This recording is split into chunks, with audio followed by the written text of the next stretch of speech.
الحمد للہ وکفی وسلام علی عبادہ الذین اصطفی اما بعد۔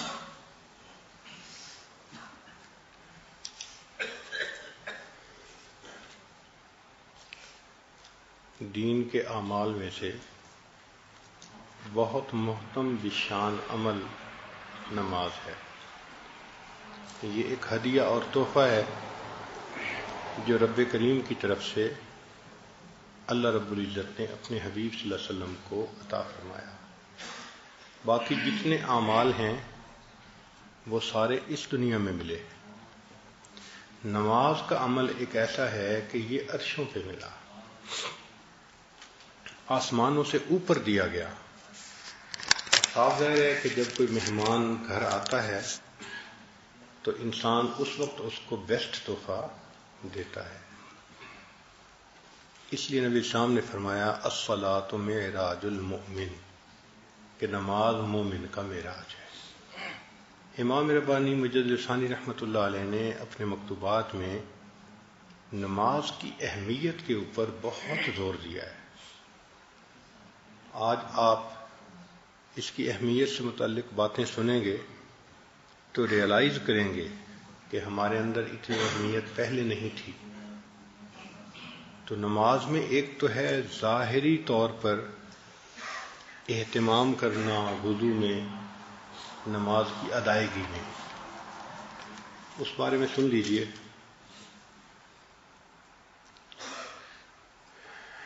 اعمال صالحہ کی بجا آوری کی رعایت میں سعی بلیغ فرمائیں، اور نماز جو کہ دین کا ستون ہے اس کے چند ارکان اور فضائل بیان کیے جاتے ہیں، غور سے سنیں۔ اول، کامل وضو کرنے کے سوا چارہ نہیں۔ ہر عضو کو 3 بار اہتمام و کمال دھونا چاہیے تاکہ سنت کے طریقے پر وضو ادا ہو۔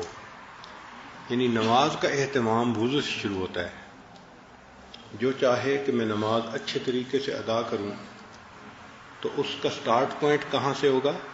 وضو سے، کہ وضو کو انسان اچھے طریقے سے ہر عضو کو مل مل کے 3 دفعہ دھوئے، چونکہ یہ سنت ہے۔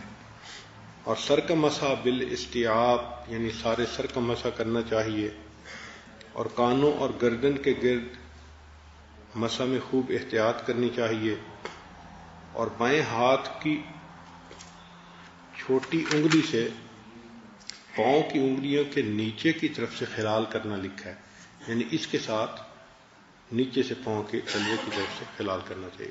اس کی رعایت رکھیں۔ مستحب کے بجا لانے کو معمولی نہ سمجھیں، چونکہ بہت سارے سالکین سمجھتے ہیں یہ تو مستحب ہی ہے نا، کوئی بات نہیں۔ فرماتے ہیں کہ مستحب کے بجا لانے کو معمولی نہ سمجھیں۔ مستحب حق جل و علا کے نزدیک پسندیدہ اور محبوب عمل ہے۔ تو مستحب کی یہی فضیلت کافی ہے کہ وہ اللہ کو پسندیدہ ہے۔ اگر تمام دنیا کے عوض اللہ تعالیٰ کا ایک پسندیدہ اور محبوب فعل معلوم ہو جائے اور اس کے مطابق عمل میسر ہو جائے تو غنیمت ہے۔ یعنی ساری دنیا قیمت میں دینی پڑے اور اس قیمت کے بدلے پتہ چلے کہ یہ عمل اللہ کو محبوب ہے، اور پھر وہ کرنے کی سعادت بھی مل جائے تو یہ سودا سستا ہے۔ اور ہمیں تو کچھ دیے بغیر پہلے ہی نبی علیہ السلام نے بتلا دیا کہ بھئی یہ عمل اللہ کو پسند ہے تو اس لیے کرنا چاہیے۔ اس کا بعین ہی یہی حکم ہے کہ کوئی چند خزف ریزوں یعنی ٹھیکروں سے نفیس جواہر خرید لے اور بے فائدہ جماد یعنی پتھر سے روح کو حاصل کر لے۔ یعنی کوئی بندہ چند پتھر دے کے کسی بندے کو خریدے تو کتنا سستا سودا ہے۔ جماد چند دادم جاں خریدم، بحمد اللہ کے ارزاں خریدم۔ اللہ کی تعریف کہ میں نے بہت سستا سودا کیا ہے۔ تو مستحب کی اہمیت بتا رہے ہیں کہ اس کو آپ لائٹ نہ لیں کہ جی مستحب بھی ہے نا، نہیں۔ مستحب کا معنی ہے ایک ایسا عمل جس کو اللہ نے پسند فرمایا. تو وہ فرماتے ہیں کہ پسندیدہ عمل کو سامنے رکھو تو دنیا بھر کی قیمت ادا کر دیں، اور ایک پسندیدہ عمل کا پتہ چل جائے اور اس پر عمل کی توفیق مل جائے تو یہ بہتر سودا ہے. تو اس لیے مستحبات کی رعایت کرنی چاہیے. کمال طہارت اور کامل وضو کے بعد نماز کا قصد کرنا چاہیے جو مومن کی معراج ہے. کوشش کرنی چاہیے کہ فرض نماز با جماعت ادا ہو، بلکہ امام کے ساتھ تکبیر اولی بھی ترک نہیں ہونی چاہیے، اور نماز کو مستحب وقت میں ادا کرنا چاہیے. قرات میں مسنون قرات کو مد نظر رکھنا چاہیے. رکوع سجود میں بھی طمانینت ضروری ہے کیونکہ فرض ہے. رکوع سجود میں طمانینت ضروری ہے.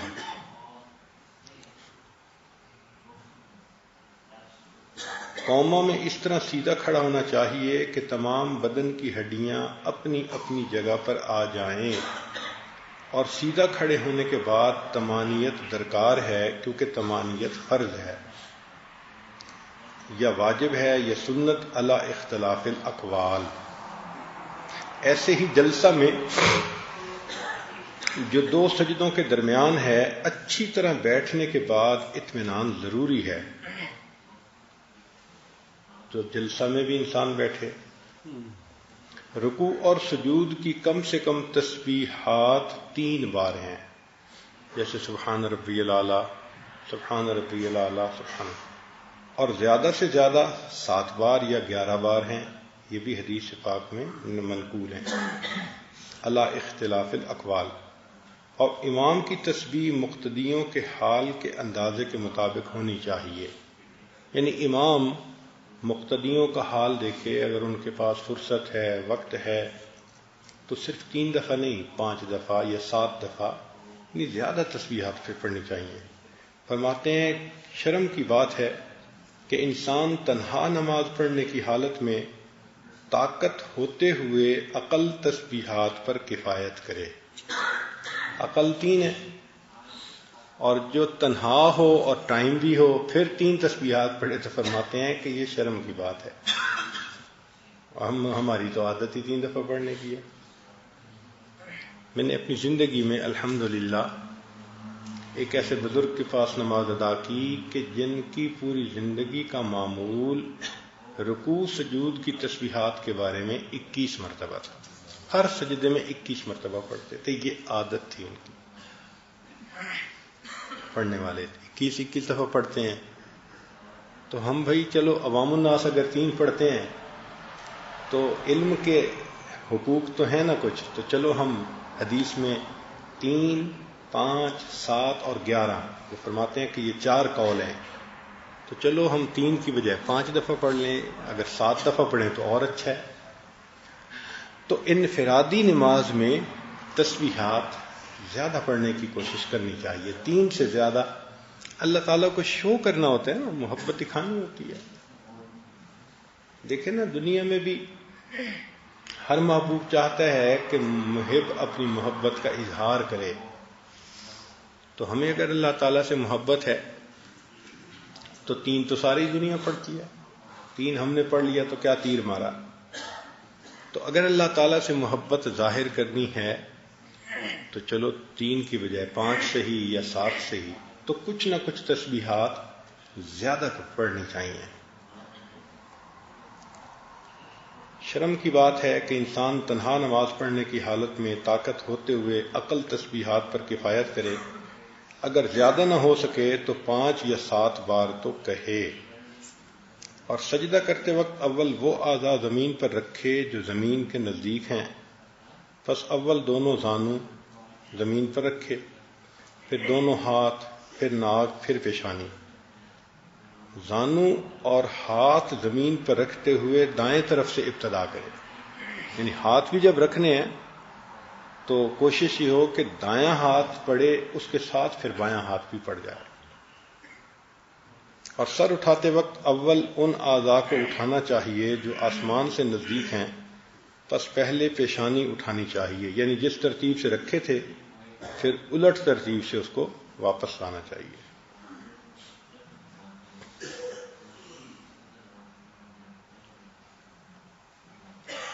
قیام کے وقت اپنی نظر کو سجدہ کی جگہ پر، یعنی جب قیام ہے، کھڑے ہیں، تو نظر سجدہ کی جگہ پر رہے. رکوع کے وقت اپنے پاؤں پر، سجدے میں ناک کی نوک پر، اور جلسہ کے وقت اپنے دونوں ہاتھوں پر یا اپنی گود کی طرف نظر رکھنی چاہیے. فرماتے ہیں جب نظر پراگندہ ہونے سے روک لی جائے اور مذکورہ جگہوں پر جما لی جائے تو سمجھ لینا چاہیے کہ نماز بجمعیت اور حضور دل کے ساتھ میسر ہو گئی اور خشوع کے ساتھ ادا ہو گئی. یہ عوام الناس کا لیول ہے کہ جس بندے نے طمانیت کے ساتھ رکوع، سجود، ارکان ادا کیے، تسبیحات بھی 5 دفعہ 7 دفعہ پڑھیں اور نظر بھی اپنی اس جگہ رکھی جہاں رکھنی چاہیے تھی، تو اب نماز پڑھنے والا بندہ دل میں یہ سوچے کہ میں نے نماز کو خشوع خضوع سے ادا کر دیا. ایسے ہی رکوع کے وقت دونوں ہاتھوں کی انگلیوں کو کھلا رکھنا اور سجود کے وقت انگلیوں کا ملانا سنت ہے، اس کو بھی مد نظر رکھے. انگلیوں کا کھلا رکھنا یا ملانا بے تقریب یا بے فائدہ نہیں. صاحب شرع نے اس میں کئی قسم کے فائدے ملاحظہ فرما کر اس پر عمل کیا. نیز نبی علیہ الصلوۃ والسلام کی مطابعت کے برابر کوئی اور بڑا فائدہ ہو نہیں سکتا. یعنی انگلیوں کو پوچھے جی کہ کھلا رکھنے میں یا بند کرنے میں کیا فائدہ ہے، تو اول تو بہت سارے فائدے ہیں، اور اگر وہ فائدے سمجھ میں نہ آئیں تو کم سے کم یہ تو ہے نا کہ نبی علیہ السلام کی اتباع میں ایسا کر رہے ہیں. اس سے بڑا فائدہ کیا ہو سکتا ہے؟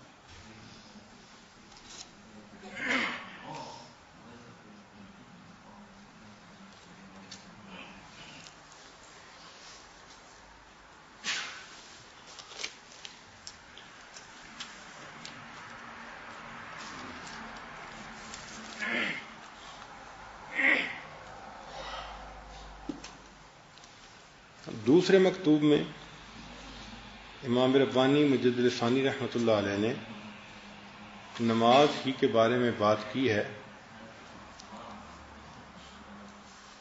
مگر اس میں سمجھایا ہے. تھوڑی سی گہری بات ہوگی، توجہ فرمائیں. جاننا چاہیے کہ نماز میں تکبیر اولیٰ سے اس بات کی طرف اشارہ ہے کہ حق تعالی و تقدس عابدوں کی عبادت اور نمازیوں کی نماز سے مستغنی اور برتر ہے. یعنی پہلی دفعہ جو ہم اللہ اکبر کہتے ہیں تو پہلی اللہ اکبر کا کیا میننگ ہے کہ عبادت کرنے والے جتنے عبادت کرتے ہیں، یہ نمازیں پڑھنے والے جتنی نمازیں پڑھتے ہیں، ان کی عبادتوں اور ان کی نمازوں سے اللہ کی شان بہت بلند ہے. اس احساس کے ساتھ شروع میں اللہ اکبر کہتے ہیں. بات سمجھ گئے کہ تکبیر اولیٰ کے وقت کیا کیفیت ہونی چاہیے؟ یہ کیفیت ہو کہ فرماتے ہیں کہ حق تعالی و تقدس عابدوں کی عبادت اور نمازیوں کی نماز سے مستغنی اور برتر ہیں، اور وہ تکبیریں جو ہر رکن نماز کے بعد ہیں وہ اس امر کے رموز و اشارات ہیں کہ یہ جو رکن ادا ہوا ہے وہ اس قابل نہیں کہ اس کو حق تعالی کی بارگاہ کی عبادت کے لائق کہا جا سکے. اب مثال کے طور پر کہ انسان اللہ اکبر کہہ کے قیام کرتا ہے. اب قیام مکمل ہو گیا تو کیا اللہ کی عبادت کا حق ادا کر دیا؟ نہیں. اس لیے اب رکوع میں جاتے ہوئے پھر کیا کہتے ہیں؟ اللہ اکبر. کہ جو عبادت کی وہ یعنی اس قابل نہیں کہ اس کو کہیں کہ اللہ کی شان کے مطابق ہے، اس لیے اللہ اکبر. لیکن رکوع کے اندر تسبیح جو پڑھتے ہیں وہ کچھ اور ہے. کیا ہے؟ سبحان ربی العظیم.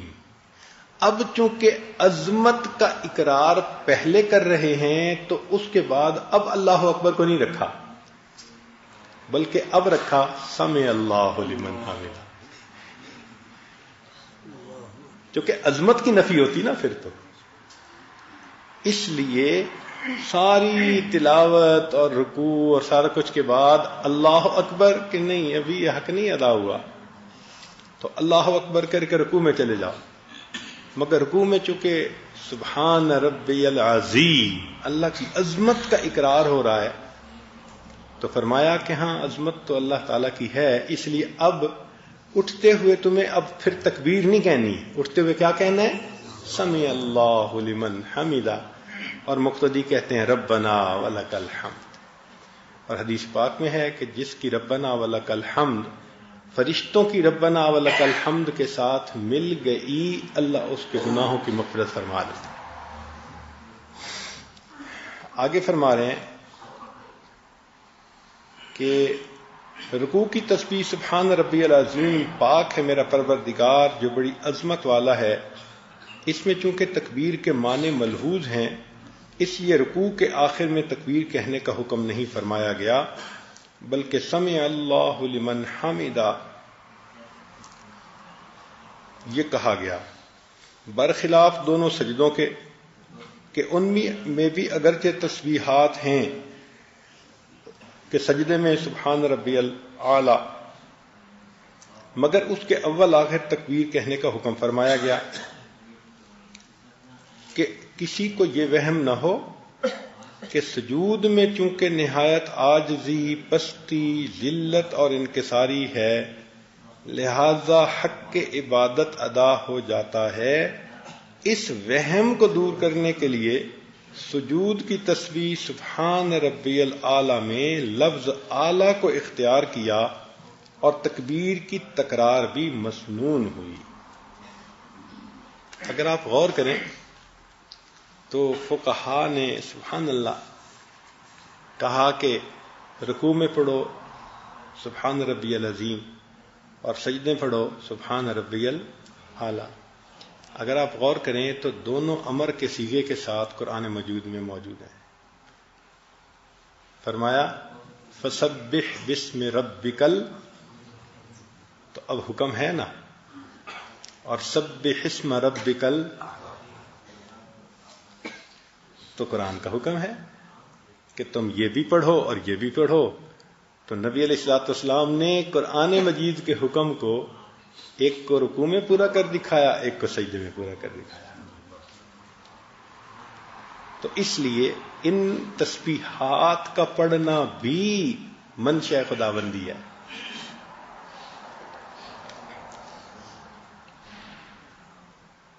چونکہ نماز مومن کی معراج ہے اس لیے نماز کے آخر میں ان کلمات کے پڑھنے کا حکم صادر فرمایا جن کے ساتھ نبی علیہ السلام شب معراج میں مشرف ہوئے تھے.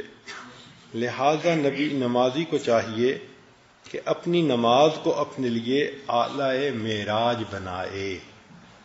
عجیب بات لکھی ہے کہ نمازی کو چاہیے کہ اپنی نماز کو اعلی معراج بنائے، کہ جیسے نبی علیہ السلام کو معراج حاصل ہوا تو یہ بھی نماز کو اتنے اچھے طریقے سے پڑھے کہ اس کے صدقے اللہ اس کو بھی عروج عطا فرمائیں، معراج نصیب فرما دیں.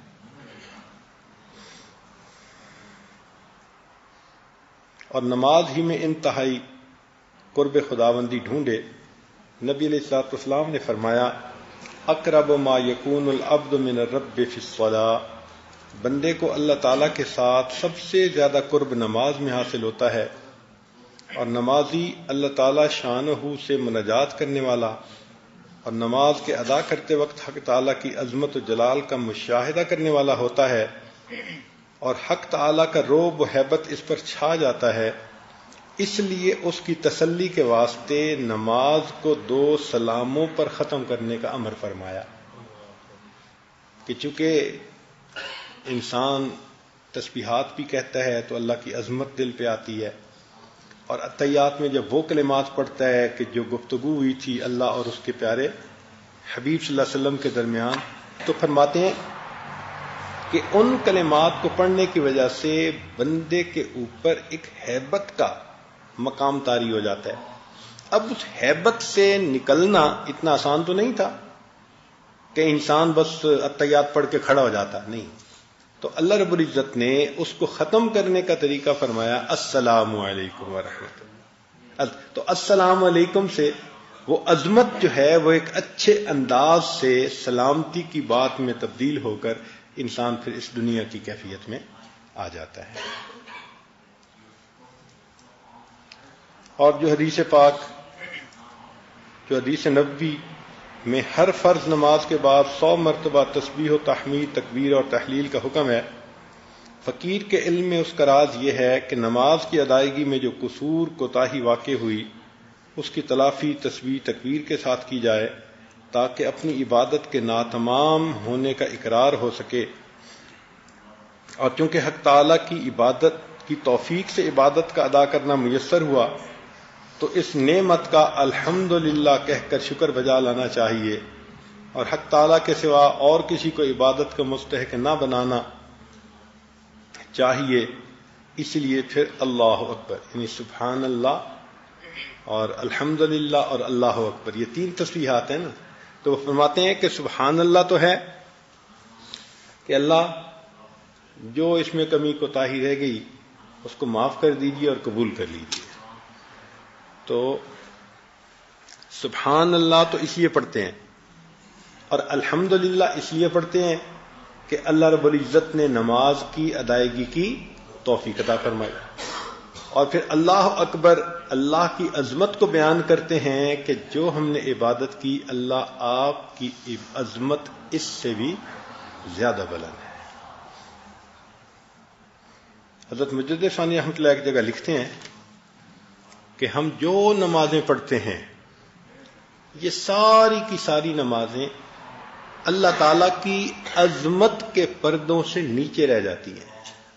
وَهُوَ سُبْحَانَهُ وَتَعَالَى وَرَاءُ الْوَرَى ثُمَّ وَرَاءُ الْوَرَى ثُمَّ وَرَاءُ الْوَرَى. وہ پروردگار اس سے بھی بلند ہے، وہ اس سے بھی بلند ہے، وہ اس سے بھی بلند ہے. یعنی جتنا ہم اللہ کی عظمت کے بارے میں سوچ سکتے ہیں اللہ اس سے بھی بلند ہے، وہم و خیال سے ہی بلند ہے.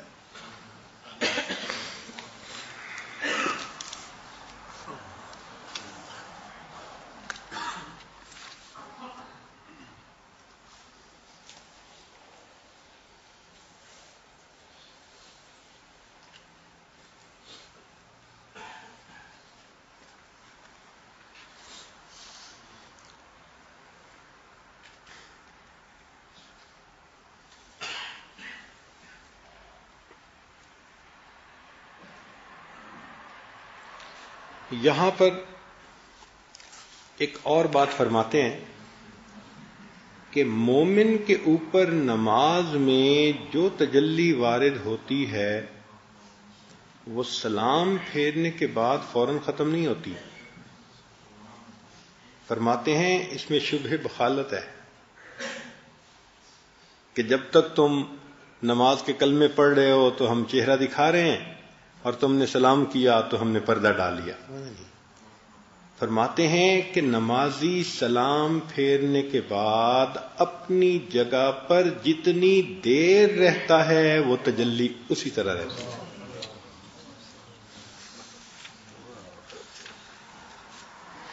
اب ذرا سنیے کیا فرماتے ہیں. آپ نے لکھا ہے کہ اکثر اوقات یہ نسبت نماز میں وارد ہوتی ہے، یعنی یہ جو یادداشت کی نسبت ہے اس کا غلبہ نماز میں ہوتا ہے.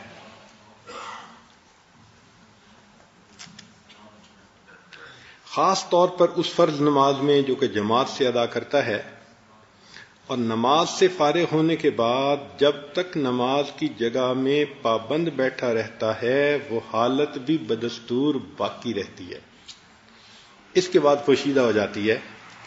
میرے مخدوم، نماز جو کہ مومن کی معراج ہے، اصل کے ظہور کا مقام اور حالت معراجیہ کا نمونہ ہے. حدیث الساجد یسجد علی قدمی اللہ، سجدہ کرنے والا اللہ تعالیٰ کے قدموں پہ سجدہ کر رہا ہوتا ہے، بس اس کی طلب و شوق کرنا چاہیے۔ حدیث شریف میں آیا ہے کہ اللہ تعالیٰ کے نزدیک بندہ کی کوئی حالت اس سے زیادہ پسندیدہ نہیں کہ اللہ تعالیٰ اس بندے کو اپنا چہرہ خاک آلود کر کے سجدہ کرتے ہوئے دیکھے۔ یہ سب سے پسندیدہ حالت ہے بندے کی۔ حدیث شریف میں آیا ہے کہ جب بندہ اپنی نماز میں داخل ہوتا ہے تو اللہ تعالیٰ اپنی ذات سے اس کی طرف متوجہ ہوتا ہے، پس اس بندہ سے رخ نہیں پھیرتا یہاں تک کہ وہ بندہ اپنا رخ نہ پھیر لے۔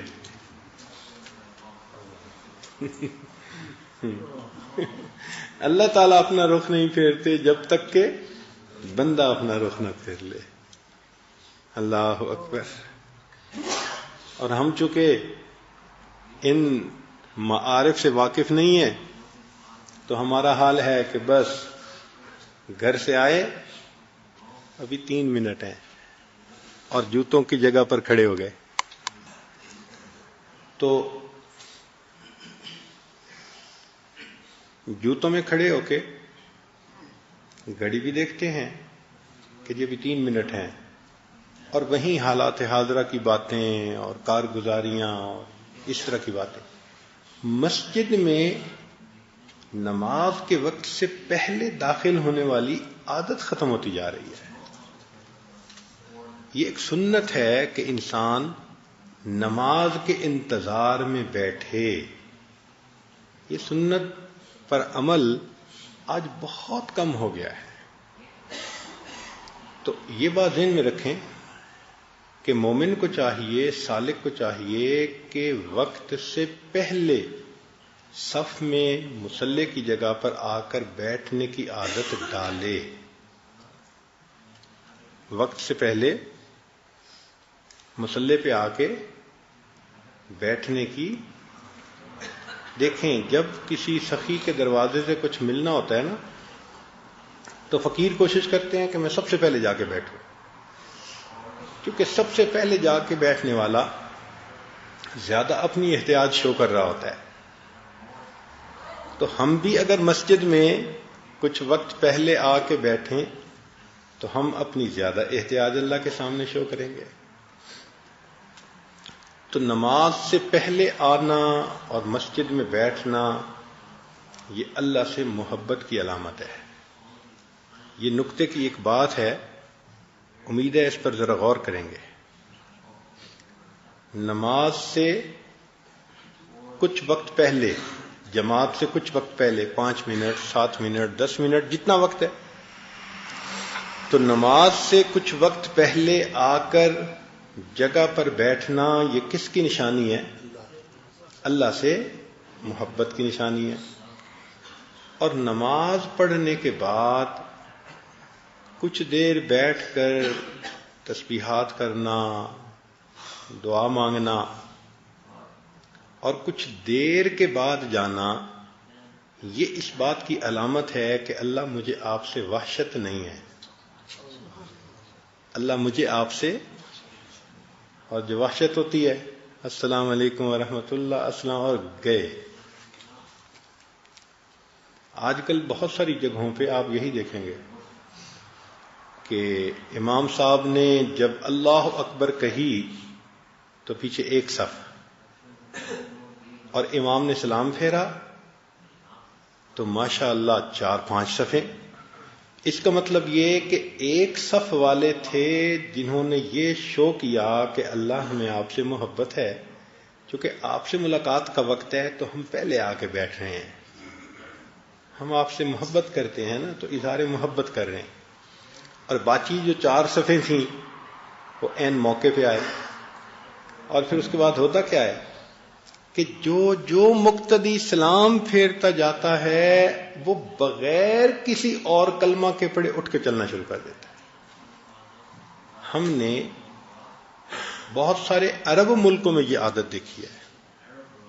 آپ جدہ میں دیکھیں، دبئی میں دیکھیں، جب امام شروع میں نماز پڑھے گا تو ایک صف،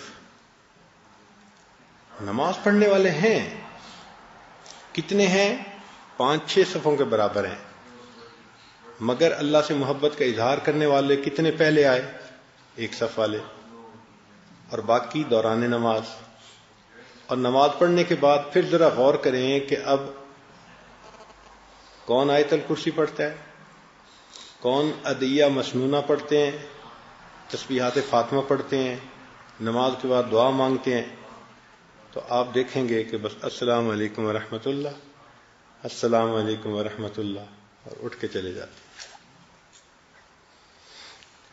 تو سالک کو چاہیے کہ وقت سے پہلے آئے، یہ ظاہر کرنے کے لیے اللہ مجھے آپ سے محبت ہے، اور نماز پڑھنے کے بعد کچھ دیر بیٹھ کر ذکر کرے، تسبیحات کرے، دعا کرے، اور پھر جائے، یہ شو کرے کہ اللہ مجھے آپ سے وحشت نہیں ہے.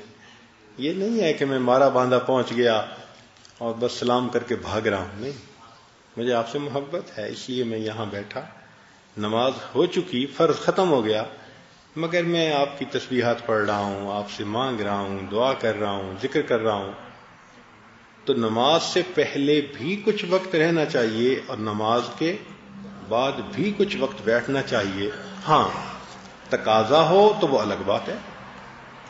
کسی بندے کو اگر تقاضا ہو تو تقاضے کی وجہ سے وہ اگر جلدی اٹھ کے چلا جائے تو وہ الگ بات ہے. مگر مسئلہ تو یہ کہ ہمیں کام بھی کوئی نہیں ہوتا، اور پھر ہم تسبیحات فاطمہ اور سب چیزیں چھوڑ کے باہر نکل آتے ہیں. تو یہ چیز مناسب نہیں ہے.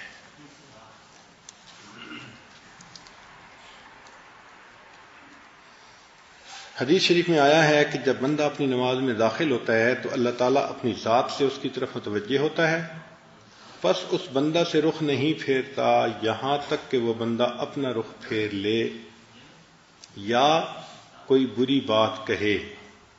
پھر فرض نمازوں کی خصوصیت تو علیحدہ ہے، اور جماعت نور علی نور ہے. نبی علیہ الصلوۃ والسلام نے ارشاد فرمایا، بے شک ان لوگوں کے لیے جو اندھیروں میں مسجد کی طرف جاتے ہیں قیامت کے روز ایک بلند نور کے ساتھ روشنی کرے گا.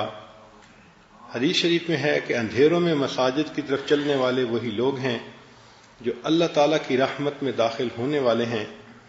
حدیث شریف میں ہے کہ جب کوئی بندہ جماعت میں نماز پڑھتا ہے پھر وہ کسی حاجت کا سوال کرتا ہے تو اللہ تعالیٰ غیرت کرتا ہے کہ وہ بے مراد واپس لوٹے، اس لیے اس کی حاجت کو اللہ تعالیٰ پورا فرما دیتا ہے.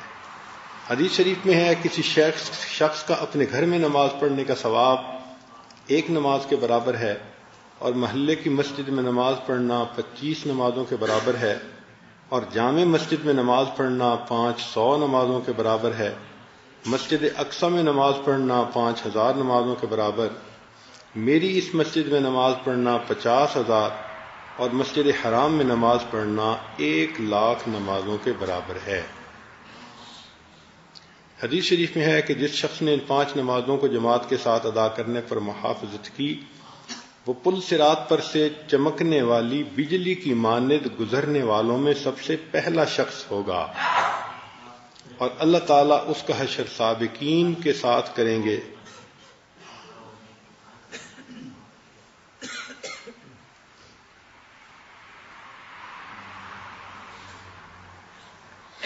حدیث شریف میں ہے کہ تم میں سے جو شخص وضو کرتا ہے پس اچھی طرح وضو کرتا ہے اور اس کو پوری طرح کرتا ہے، پھر وہ مسجد میں آتا ہے، اس کا مقصد نماز کے سوا اور کچھ نہیں ہوتا، تو اللہ تعالیٰ اس کو خوشخبری دیتا ہے جیسے کہ ان لوگوں کو جن کا کوئی آدمی گم ہو گیا ہو اپنے غائب کے آ جانے سے خوشی ہوتی ہے، ایسے نماز پڑھنے والے کے نماز پڑھنے پر اللہ تعالیٰ بندے سے اس طرح خوش ہو جاتے ہیں.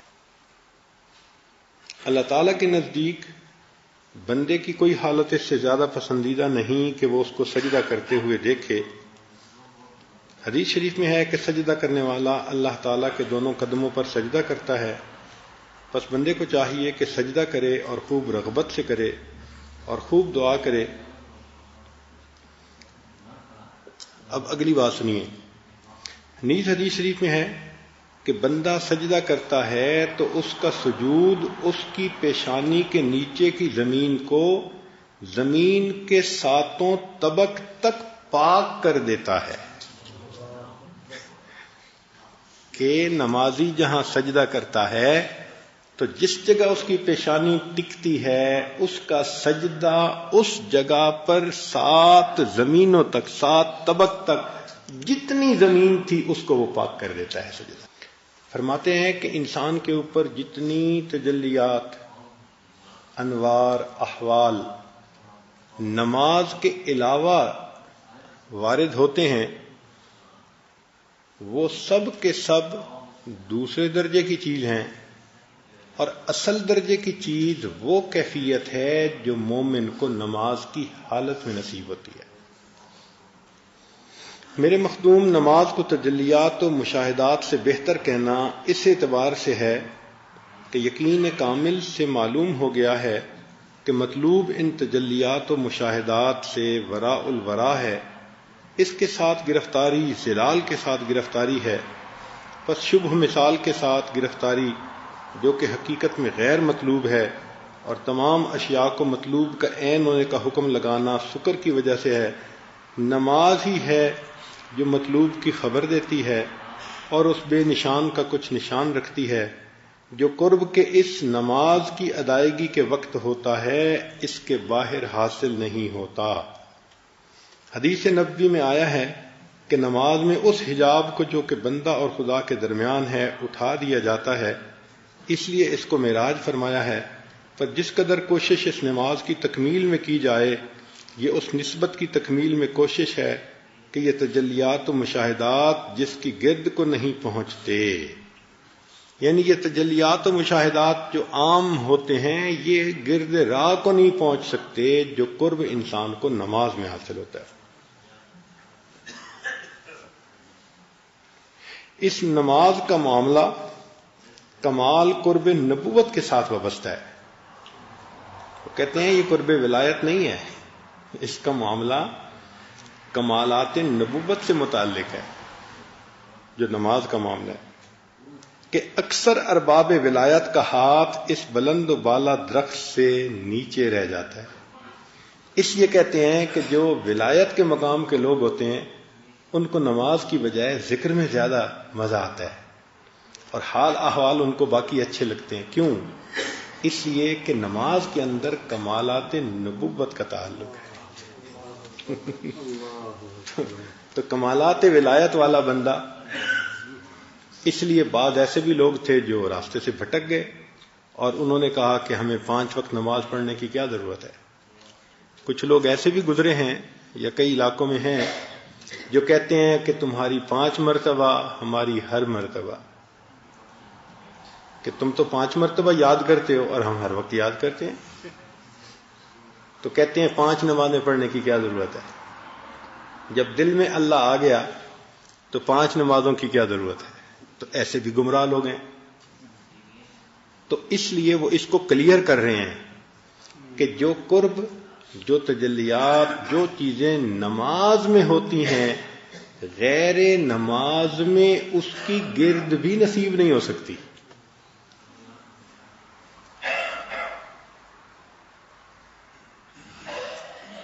اکثر ارباب ولایت کا ہاتھ اس بلند و بالا درخت سے کوتا ہے، انہیں تمام ورق پلٹ دینا چاہیے تاکہ معاملہ اس سے اس تک پہنچ جائے، اور اس کا قرب جدا ہے اور اس کے علوم اور اسرار علیحدہ ہیں۔ اس قرب نبوت تک پہنچنے کا راستہ اس راستے کے ساتھ مناسبت نہیں رکھتا۔ وہ ایک شاہراہ ہے کہ انبیاء علیہ السلام اور ان کے اصحاب اور نیز اس امت کے خال خال افراد کس راستے سے مطلوب تک پہنچے ہیں۔ فرماتے ہیں کہ نماز ایک دل ربا معشوق ہے، گویا اس کی صورت زیبا کو عالم مجاز میں ان مخصوص ارکان کے ساتھ دکھایا گیا ہے، اور اس کی خوبصورتی کی اداؤں کو اس خشوع و آداب کے ساتھ ظاہر کیا گیا ہے۔ جو شخص کے اس صورت کے ساتھ گرفتار اور فریفتہ نہ ہو وہ ان ارکان کی حقیقت کو کیا پائے گا، اور جو شخص کے ان اداؤں کا والا اور شیفتہ نہ ہو جائے وہ اس خشوع و طمانیت کا کیا ادراک کرے گا۔ مختصر یہ کہ اس کی لطافتیں اس سے کہیں زیادہ بلند ہیں کہ اس فضول گو کی زبان پر جاری ہوں، اور اس کی خوبیاں اس سے بہت برتر ہیں کہ اس بلحوث کا قلم اس کی ترجمانی کا خیال کرے، لیکن اس دولت عظمیٰ کے اہل حضرات کے پاکیزہ انفاس سے بہت امیدیں اور ان کی محبت و خدمت کی برکت سے بہت بشارتیں رکھتا ہوں۔ یہاں پر ایک اور بات لکھتے ہیں جو واقعی بہت عجیب معرفت ہے، امید ہے کہ آپ اس کو بہت توجہ کے ساتھ سنیں گے۔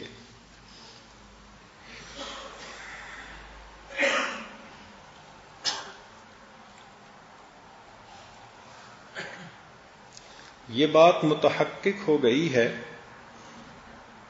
کہ وہ کیفیت جو نماز کی ادائیگی میں میسر ہوتی ہے وہ ان تمام حالات سے بلند و بالا ہے جو نماز کے علاوہ حاصل ہوتے ہیں، کیونکہ وہ بیرون نماز والے حالات دائرہ ظلال سے باہر نہیں نکلتے، خواہ وہ کتنے ہی بلند ہوں، اور یہ حالت نماز اصل سے حصہ رکھتی ہے۔ تو امام ربانی مجدد السلام فرماتے ہیں کہ نماز کے علاوہ جتنے ہمیں احوال، کیفیات، تجلیات، مشاہدات ہوتے ہیں وہ ظلال سے تعلق رکھتے ہیں، اور نماز کے اندر کی جو کیفیت ہے وہ اصل سے تعلق رکھتی ہے۔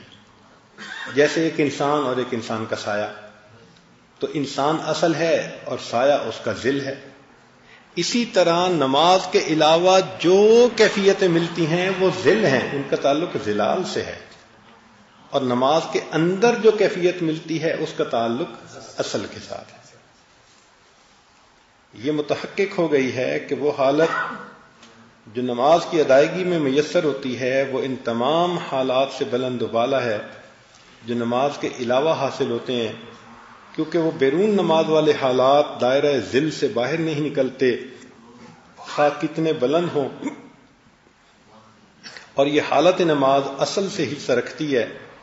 جس قدر فرق ظل اور اصل کے درمیان ہے، اسی قدر فرق بیرون نماز والی حالت اور اندرون نماز والی حالت کے درمیان جاننا چاہیے کہ بیرون نماز ظل کی کیفیت ہے اور اندرون نماز اصل کی کیفیت ہے۔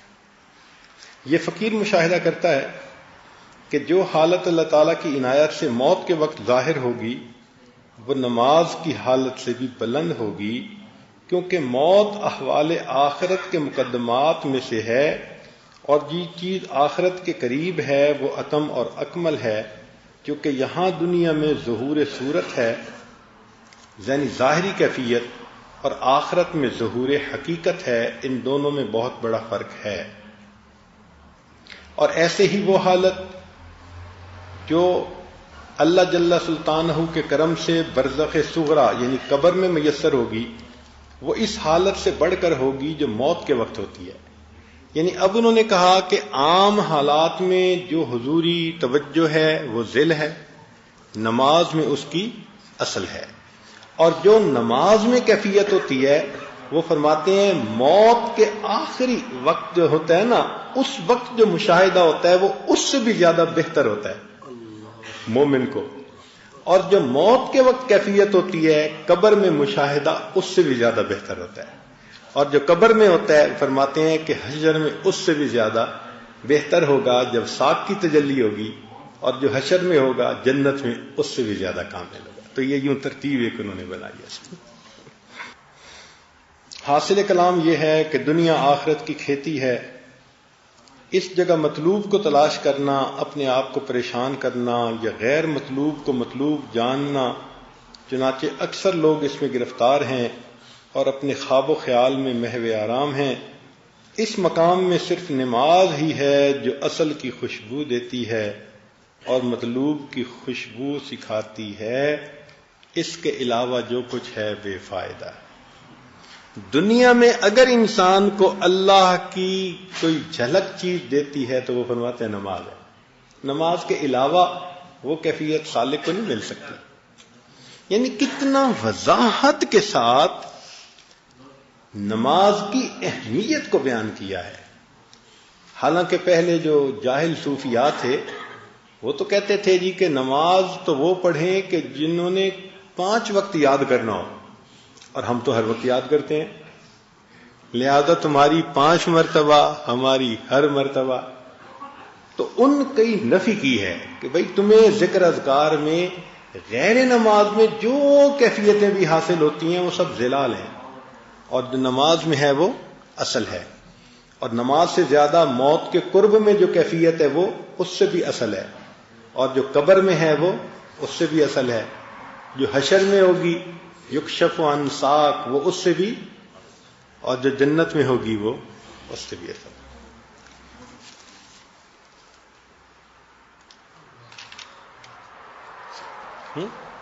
آخری ہے؟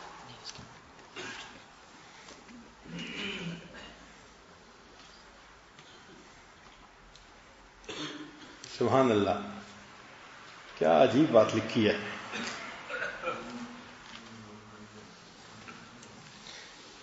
فرماتے ہیں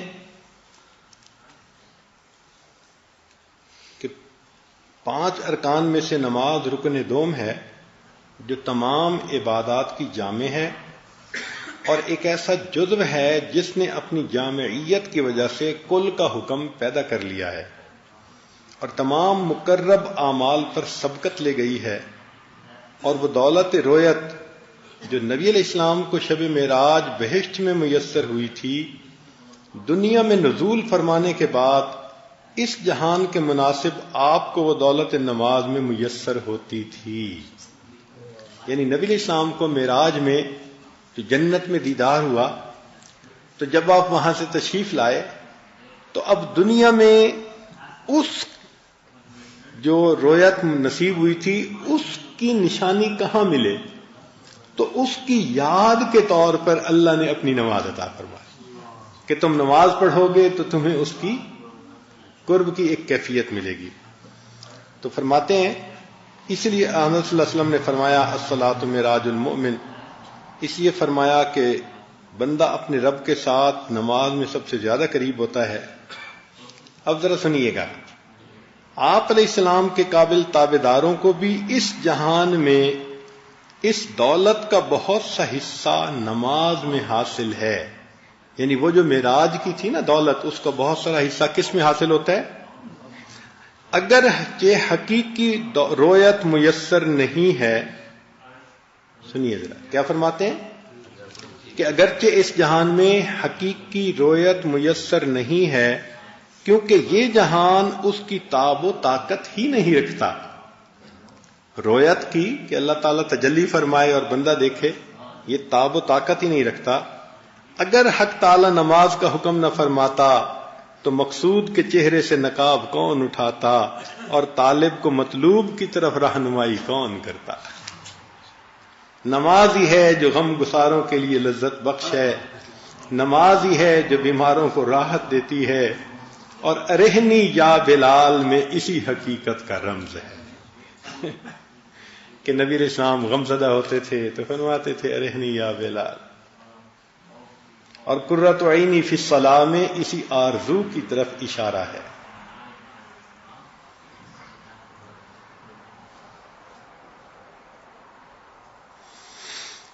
آگے فرماتے ہیں وہ ذوق و مواجید، علوم و معارف، احوال و مقامات، انوار و الوان، تلوینات و تمکینات، بے قراری و اطمینان، تجلیات متکیفہ و غیر متکیفہ، اور ظہورات متلونہ و غیر متلونہ، ان میں سے جو کچھ نماز کے علاوہ اوقات میں میسر ہوں اور نماز کی حقیقت سے آگاہی کے بغیر ظاہر ہوں، ان سب کا منشا ظلال ہے، وہ ذل سے تعلق رکھتے ہیں بلکہ وہم و خیال سے پیدا ہوئے ہیں۔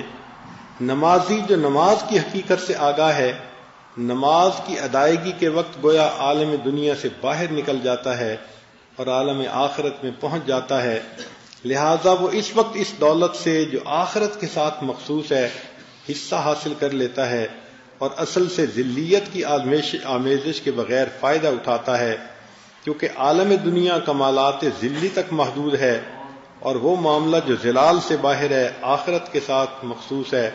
پس معراج سے چارہ نہ ہوگا، اور وہ مومنوں کے حق میں نماز ہے، اور یہ دولت اس امت کے ساتھ مخصوص ہے جو اپنے پیغمبر اسلام کی مطابعت کے سبب جو شب معراج میں دنیا سے آخرت میں تشریف لے گئے اور بہشت میں پہنچ کر اللہ تعالیٰ کی رویت کی دولت سے مشرف ہوئے، لہذا یہ امت بھی اس کمال کے ساتھ مشرف اور اس سعادت سے فیض یاب ہوئی۔ اللہ نے اپنے حبیب صلی اللہ علیہ وسلم کو جو وہ نعمت دی تھی، تو وہ نعمت کا کچھ حصہ اللہ نے امت کو نماز کی کیفیت میں عطا فرما دیا۔ اس گروہ میں سے بعض لوگ جن کو نماز کی حقیقت سے آگاہی حاصل نہیں ہوئی، یعنی صوفیاء میں سے کچھ ایسے بھی لوگ جو نماز کی کیفیت سے آگاہ نہیں اور اس کے مخصوص کمالات پر اطلاع نہیں بخشی گئی، انہوں نے اپنے امراض کا علاج دوسرے امور میں تلاش کیا اور اپنی مرادوں کا حاصل دوسری چیزوں پر وابستہ جانا، بلکہ ان میں سے ایک گروہ نے نماز کو بے فائدہ سمجھ کر وصول اللہ کی بنیاد نماز کے علاوہ اور عبادات پر رکھی، روزہ کو نماز سے افضل جانا۔ اس قسم کی باتیں اہل سکر کے احوال میں سے ہیں۔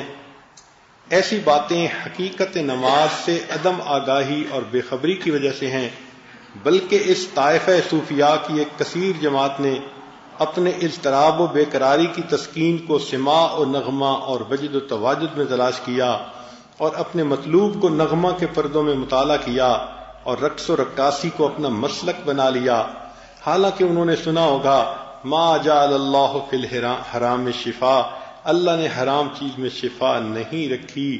اگر نماز کے کمالات کی کچھ بھی حقیقت ان پر منکشف ہو جاتی تو وہ ہرگز سماع اور نغمہ کا دم نہ بھرتے اور وجد و تواجد کو یاد نہ کرتے۔ سبحان اللہ، کیا عجیب بات کہی کہ اگر وہ حضرات نماز کے کمالات سے واقف ہو جاتے تو پھر شعر و اشعار اور ان چیزوں کے پیچھے لگ کر اطمینان ڈھونڈنے کی بجائے نماز میں اس اطمینان کو حاصل کرتے۔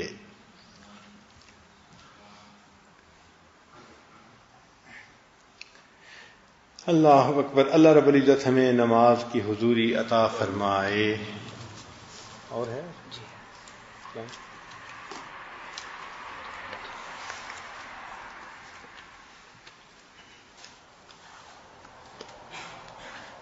یہاں پر کسی سالک نے خط لکھا ہے کہ بعض نمازوں میں ایسی حالت پیش آتی ہے کہ گویا فقیر اللہ رب العزت سے اس طرح کلام کرتا ہے کہ کوئی حجاب و پردہ درمیان میں نہیں رہا اور مست و بے خود ہو جاتا ہے، حتیٰ کہ نماز کو بھول جاتا ہے اور نظر حیرت سے اپنے آپ کو اور اپنے غیر کو نور کے بغیر نہیں دیکھتا۔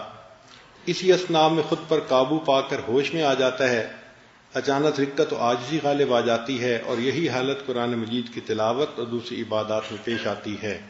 یہ اس نے سوال پوچھا تھا۔ اے سعادت کے آثار والے، یہ کیفیت جو آپ کو پیش آئی یہ اعلیٰ کیفیت اور مبارک حالت ہے۔ ایسا کیوں نہ ہو کہ نماز مومن کی معراج ہے، جو کیفیت و ذوق کے نماز سے پیدا ہوتا ہے وہ تمام اذواق و کیفیات سے ممتاز ہے، اور چونکہ نماز میں قرآن مجید کی تلاوت بھی شامل ہے اور حدیث پاک میں ہے من اراد ان یحدث ربہ فلیقرأ القرآن، جو شخص چاہے کہ اپنے رب سے ہم کلامی کرے اس کو چاہیے کہ قرآن مجید پڑھے، کے مطابق قرآن کی تلاوت کرنا گویا اپنے پروردگار کے ساتھ ہم کلامی کرنا ہے، خاص طور پر کہ نماز میں تلاوت واقع ہو اور ہی درجہ رکھتی ہے، بہترین ثمر لاتی ہے۔ پس اگر یہ حقیقت نماز میں جلوہ گر ہو جس کی شان میں آیا ہے کہ اقرب ما یکون العبد من الرب فی الصلاۃ، اور تکلم کی کیفیت ظاہر ہو تو گنجائش ہے، اور نیز اگر نمازی حجاب کا رفع ہونا محسوس کرے تو بھی مناسب ہے، یعنی نماز کے اندر اگر یہ کیفیت ہوتی ہے تو یہ سب ٹھیک ہے۔ حدیث پاک میں وارد ہے کہ نماز میں وہ حجاب اٹھا لیا جاتا ہے جو بندہ اور پروردگار کے درمیان ہے۔ نماز ایک دل ربا محبوب ہے، جب نمازی کے باطن پر اس کے جمال با کمال کا پرتو پڑتا ہے، اس کے حسن و خوبی کا ظہور ہوتا ہے، تو قریب ہے کہ اس نمازی کو مست و بے خود کر دے اور از خود رفتہ بنا دے، اور جب اس کے انوار سے متصف اور اس کے زیور سے آراستہ ہوتا ہے تو اپنے آپ کو نور سے منور پاتا ہے۔ کہتے ہیں کہ ایک مرتبہ، توجہ فرمائیے گا، کہتے ہیں کہ ایک مرتبہ حضرت امام جعفر صادق رحمۃ اللہ علیہ نماز میں تھے کہ بے ہوش ہو کر گر گئے. نماز پڑھ رہے تھے، اچانک کیا ہوا؟ بے ہوش ہو کر، اور جب ہوش میں آئے تو ان سے دریافت کیا گیا تو انہوں نے فرمایا میں قرآن مجید کی اس آیت کو بار بار پڑھ رہا تھا یہاں تک کہ میں نے اس آیت کو اس کے متکلم سے سنا اور میں بے ہوش ہو گیا. اللہ اکبر. یہ نماز کیا عجیب نعمت ہے جو اللہ نے عطا فرما دی ہے. ہمارے اکابر ایک ایک آیت کو بار بار پڑھتے تھے حتیٰ کہ پھر ان کو یہ کیفیت حاصل ہو جاتی تھی کہ جیسے رب کریم نے ان کے سامنے اپنے کلام کو ادا فرمایا. آپ نے لکھا تھا کہ نماز میں ایک ایسی حالت رونما ہوتی ہے کہ حجاب درمیان سے اٹھ جاتا ہے اور جس رکن کو ادا کرتا ہے پھر دوسرے رکن پر لوٹنے کا ذوق نہیں ہوتا اور غیر کا خیال ہرگز دل میں نہیں گزرتا اور اس وقت بہت زیادہ خوف پیدا ہو جاتا ہے اور اپنے آپ کو خس و خاشاک کی مانند بھی نہیں پاتا. آپ جان لیں کہ حدیث شریف میں آیا ہے کہ نماز کی حالت میں وہ حجاب اٹھا دیا جاتا ہے جو نمازی اور اس کے پروردگار کے درمیان ہوتا ہے.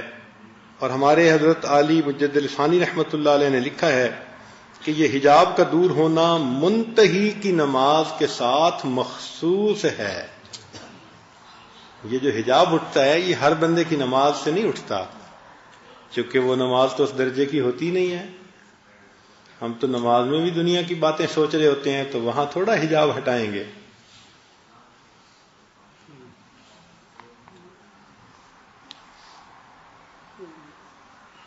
یہ حجاب کا دور ہونا منتہی کی نماز کے ساتھ مخصوص ہے. اس نعمت عظمیٰ پر اللہ کا شکر بجا لائیں اور اس کی کیفیت کے زیادہ ہونے پر کوشش کریں.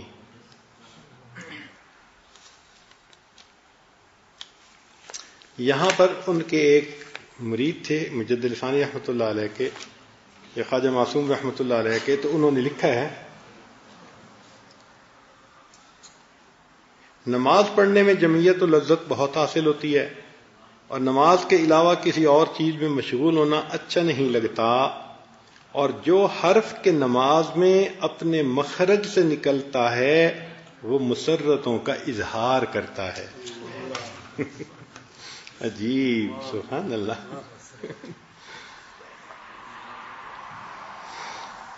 سبحان اللہ. جنہوں نے اپنی نمازوں کو بنایا ہے پھر وہ انجوائے کرتے ہیں نمازوں کو.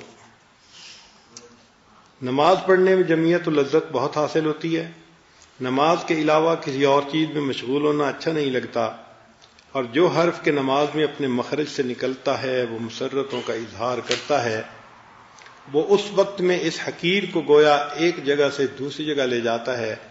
اس بات نے بہت مسرور کیا اور باطنی لذتیں بخشیں. یہ آج کی اس مجلس کی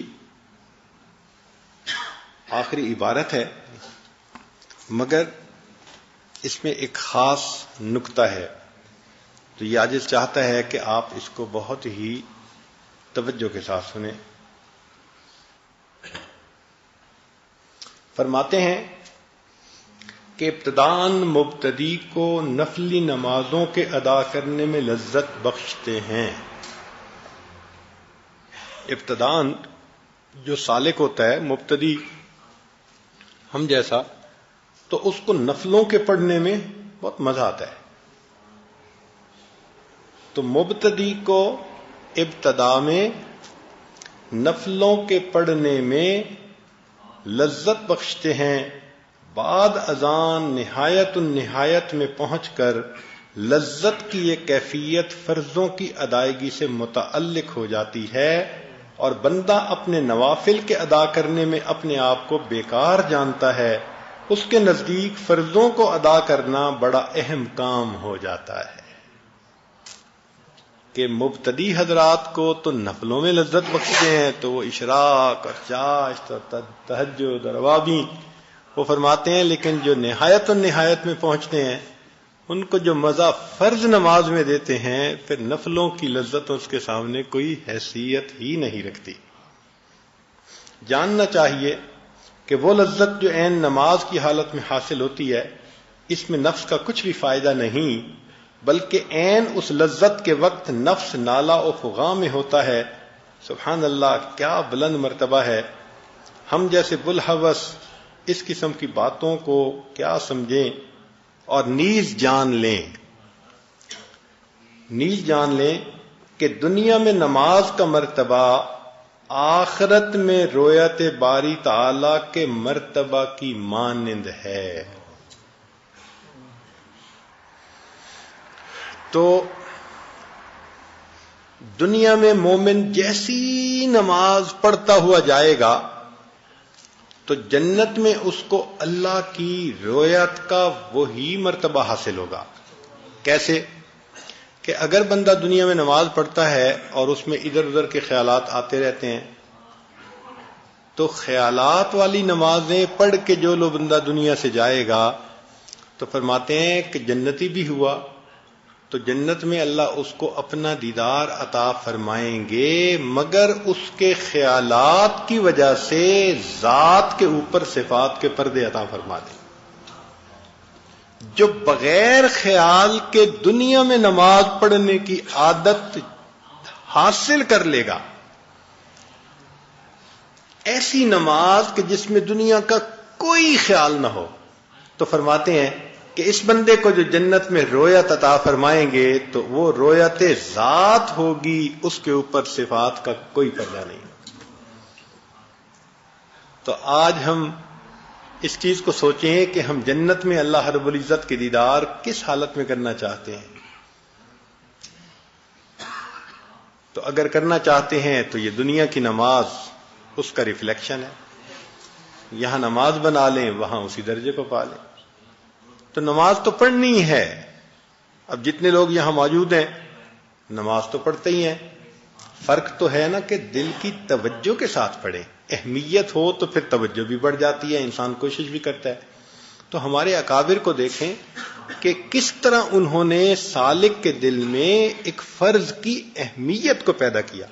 اب اس مجلس کے انعقاد سے پہلے نماز تو آپ پڑھتے تھے، لیکن جو اہمیت اب دل میں نماز کی آئی ہے اس سے پہلے تو نہیں تھی نا.